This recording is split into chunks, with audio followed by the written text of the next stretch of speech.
Hey guys, Nick here, and welcome back to my channel for my spoiler-free review of the brand new DC film Shazam. For those of you who have been, viewing my channel for any period of time, you might have noticed a big gap in my videos in the last several months. For those of you who follow my channel regularly, I posted a video recently, but for those of you who don't, or who haven't seen it, I've had some pretty big changes in my life recently. I just had a baby girl back in late January, so for those of you who listen to the DC Films podcast, that's why there hasn't been an episode, because I've been busy with my daughter, and then I went back to work, so family has taken all of my time.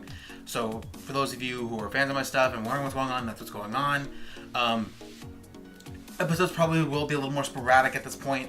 I did want to get this review out there while it is still opening weekend. I'm filming this late Friday night when today is officially the first day of release.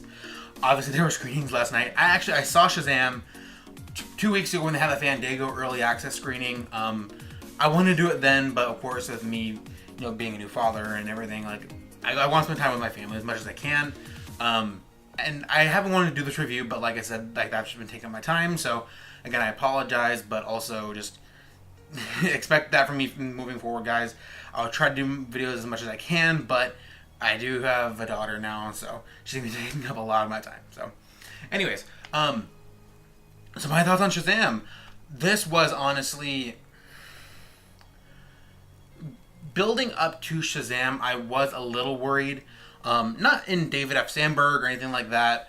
Just that this movie was gonna be to all the critics and people who don't like DC being once again, oh, this is how you do a DC film, right? There's so much fun and it is funny and blah blah blah blah. Obviously, with Aquaman that came out a couple of months ago, that movie got pretty good critical reception. People definitely viewed that as a lighter DC film, oh, this is a new direction that DC's going in. They're not going in the Snyderverse or whatever. I loved Aquaman. For anyone who watched any of my reviews or our review on the DC Films podcast, I loved Aquaman so much. So going into Shazam, I'm like, okay, so obviously this is definitely a lighter tone. It's dealing with a different character entirely, so the tone fits each character differently. So with Aquaman, you're kind of doing more a swashbuckly kind of adventure film. So that's suited more for Aquaman, while Shazam is a straight up kind of goofy comedy, kind of family-friendly kind of vibe. And this movie delivers in that aspect in so many great and interesting ways. I will admit, I was a little apprehensive with Zachary Levi just because of some of the things he said on Twitter regarding his thoughts on the friend zone and things like that. So he, in general, in person, he just kind of seemed like a dude bro, and this is a bit of a turnoff for me, as a viewer. So when I'm watching the movie, I'm like, okay, am I gonna see dude bro Zachary Levi, or am I gonna see Shazam and Billy Batson? And while my issues with Zachary Levi aside, I thought he did a really good job in this movie. I think he really did. This movie has so much heart to it. All of the family dynamic stuff is probably some of the best I've seen in a superhero film in a long time. And that's the thing I think that DC does better than Marvel in that aspect, is that the theme of family and love and all that kind of stuff. And it just works so well in this movie. I knew I was probably going to love all the Shazam kids. Obviously, this movie is taking a lot of influence from Jeff Johns' New 52 run of Shazam. So all those characters like Darla, Marion, all the other kids, I can't remember their names off the top of my head. Eugene, I can't remember the other two off the top of my head.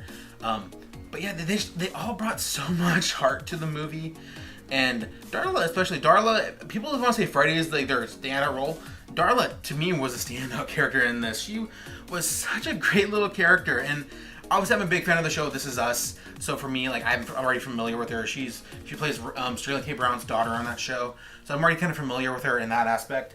But in this film, she does an amazing job of bringing such innocence and heart to the character and to the movie itself. It really makes it feel like a meaningful story, and it's a meaningful character. And this movie has something important to say as far as family goes. And I think she really did a lot of that. Sorry, I'm a little sweaty. It's a little hot in here. But yeah, I thought she was great. Asher Angel, I thought, did a really, really good job as Billy Batson. I think this version of Billy Batson is a good combination of the New 52, where he's a little more not apprehensive. That's not the right word. But he's a little more of a, and he's not a jerk. He's more like just a cynical kid. Like he grew up, like abandoned by his mom. That as far as he knows, he doesn't know that she abandoned him until, spoiler alert, you find out later in the movie. And I will kind of preface this by saying this is kind of a spoiler-free, spoiler-ish video. I was gonna do 2 separate videos, but between my job and my life at home and everything, I don't think I'm gonna have the time to do 2 videos. But I did want to get this out there at least to address my thoughts on the film before we do as a podcast. Hopefully at some point in the next couple weeks. But yeah, so I'll give you guys a warning if there's a spoiler if you haven't seen the movie. But as far as that dynamic of the film, as far as like Billy like looking for his mom, and it starts out that way with him. He's kind of a kid on the run, you know. He doesn't want to be tied down any foster home because he thinks he's gonna find his mom and his dad at some point. And I can really relate to that, and not feeling like you belong in certain aspects of your life. And like he obviously is trying to find his mom and his dad, and ultimately when he finds his mom, he finds out that she didn't want him. She didn't think she was good enough for him, which that was honestly really, really heartbreaking to see. And to find that he's finally accepted everyone at home, like in his new foster home with all the Shazam kids, that is his new home. And that was really, really one of my favorite moments of the movie in general, when he's like, oh, I need to go home to my family. That was really, really great. The villain in this movie, in Mark Strong's Thaddeus Savannah, he was okay. I mean, this movie was meant to be cheesy, and I think it succeeded in that. As far as the emotional aspect of the villain, this might be an unpopular opinion, but I do think he pulled out a better performance in Sinestro, in the 2011 Green Lantern movie, which I know so much of the internet hates. I still enjoy Green Lantern for the most part, as far as like the Green Lantern aspects of that film. Both villains aside, I still think it's a pretty watchable and enjoyable film, just for me personally. But watching, Savannah and Mark Strong's performance in this movie, it was really, really over the top. And I will say one of my favorite moments was when him and Shazam are battling in the sky, and he's giving his whole villain monologue. And then realistically, it's like they're so far away from each other that you can't hear them. And I thought that whole bit was really, really funny. And I gotta say, too, the action in this movie was really, really well done. Obviously, this movie had a smaller budget than most superhero films, which I think works better in its favor, and because this is a smaller story and it's kind of a smaller character, and it makes for a more intimate story, I think, by not having like this big, grand, and like $250 million budget, CGI-filled movie. The action was great. The set pieces were great. A lot of the character moments were great. I loved how this movie really tied in a lot of the DCEU, despite people thinking like, oh, this is basically a soft reboot for the DCEU, or saying things along the lines of like, oh, this is a great new direction for the DCEU. This movie is obviously filled with DCEU Easter eggs, whether it's, the Time magazine cover about the events of Man of Steel, or Batman's Batarang, or Batman and Superman merchandise. You got Aquaman merchandise. You got Wonder Woman merchandise. All that stuff. All the shirts that Freddy wears. And that's another character I want to talk about too. And Freddy, I knew what to expect going in. I still really loved Freddy as a character.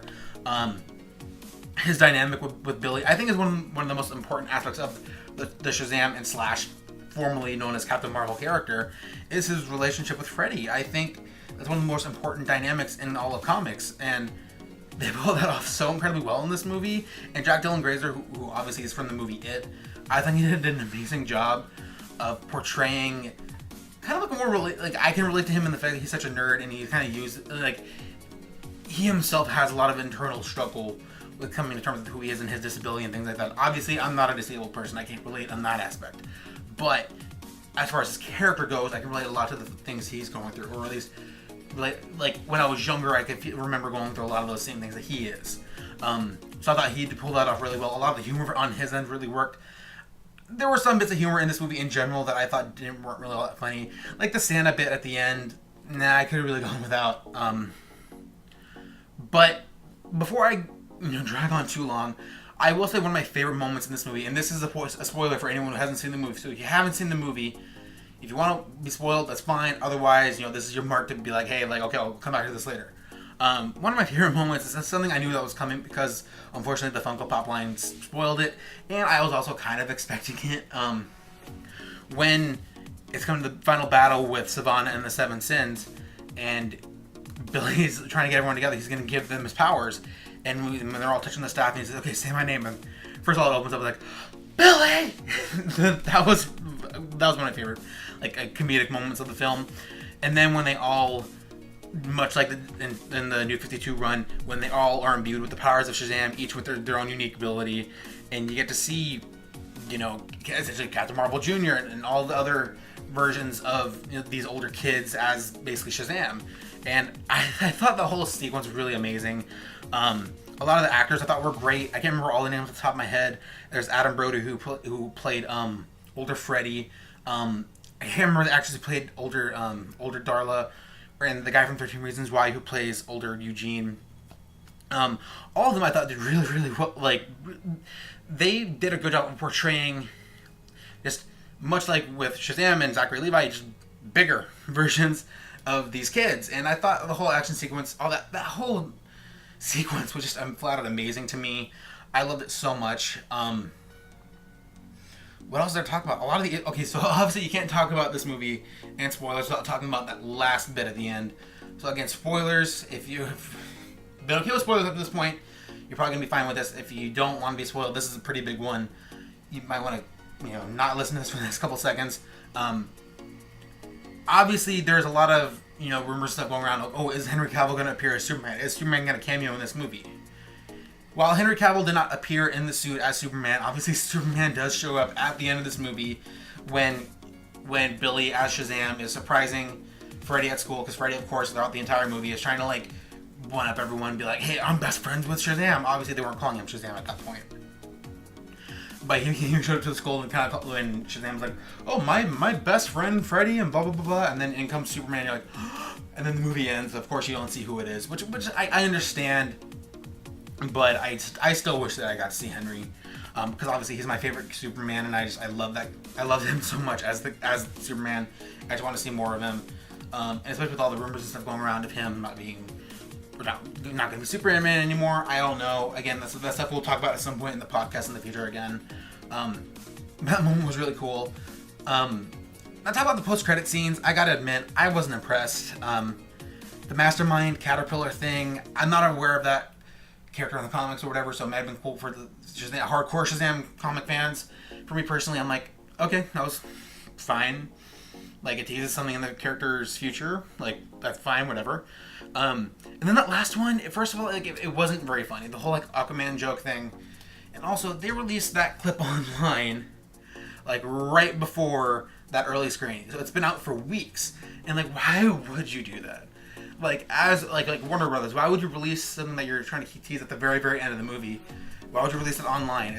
For a scene that's honestly not even that funny. It's not like Jason Momoa shows up as Aquaman and be like, "Hey, this is how it really is," or I just didn't like how they released it online. Also, it just didn't work for me personally.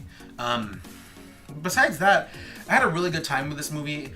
Again, like I said, a lot of the action set pieces were great. A lot of the character moments were great. The entire Shazam kids, the foster parents, Asher Angel, Jack Dylan Grazer, they all did a really good job of making a really family-friendly and just a warm-hearted superhero film that I think the genre needs a film like this every once in a while. Not just your typical MCU jokey formulaic superhero movie. I think you need a movie that has heart, a movie that's that everyone can relate to and that families can flock to and be like, "Hey, we as a family can relate to this," not just "Oh, here's another funny, quippy superhero." This movie, I think, is more than that, at least to me. Not my favorite DCEU film. I still am going to see it a couple of times at least, or at least I hope so. But as far as right now, as far as ranking goes, I would probably rank it: Batman v Superman Ultimate Edition, Man of Steel, Aquaman. I love Aquaman so much. I've rewatched it so many times. I think I enjoy Aquaman as much as I enjoy Man of Steel, so they're probably tied pretty much. Or I would still say 1, 2, and 3. Then Wonder Woman, then Shazam, then Suicide Squad, then Justice League. Am I missing anything? No? Yeah, that's my ranking as it currently stands. Obviously, our next DCEU movie isn't going to be until next year's Birds of Prey, which there's a lot of stuff going on with that lately because they're just about to finish wrapping filming. So obviously, we're going to try to talk about that as much as we can in future podcast episodes. I can't guarantee when those are going to be, but just keep posted on our Twitters and on the YouTube channel. And obviously, you'll see when they drop. But yeah, I think that's pretty much it for me. Obviously, there's a lot of stuff I didn't cover in this. Again, it's been a couple weeks since I've seen the movie, so once I've seen the movie probably at least the second time, or start talking about it with everyone else, I start thinking about, oh yeah, I remember this, and this. Also, I want to say, David S. Sandberg, thank you so much. You did an amazing job directing this film. I love it so much. If you guys want to give me like a ranking, like as far as like what I'll get as a score, I'd probably give it like an 8 out of 10. I really, really enjoyed it. Not my favorite DCE movie. Some of the humor didn't work, but overall, I think it's a really, really well done movie that I think it's gonna stand out in the superhero genre. So, with that being said, that's gonna be it for me. So until next time, guys, have a good one.